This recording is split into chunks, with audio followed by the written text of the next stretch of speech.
1860.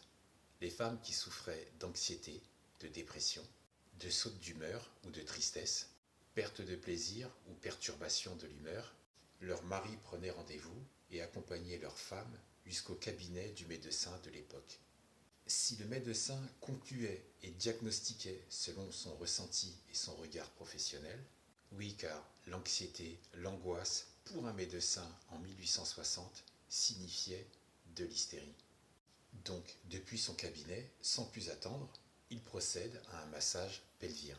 C'était ça, son traitement. Selon le médecin, pour lutter contre l'hystérie, il procède à un massage pelvien qu'il poursuit généreusement jusqu'à l'orgasme. Depuis cette pratique, beaucoup de femmes se sont précipitées à son cabinet, et de façon récurrente, et à réclamer spécifiquement ce traitement. Qualifié de traitement pour hystérie,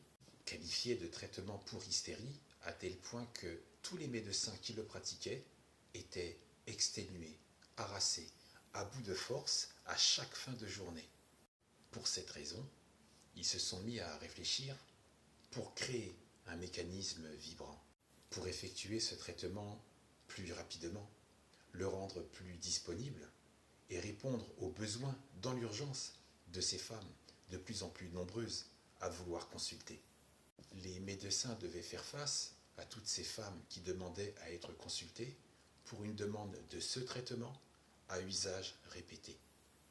Le but pour les médecins, et par le biais de ce mécanisme vibrant, était de se soulager de cette forte demande, de se soulager aussi ce qui était devenu pour eux une forte charge de travail.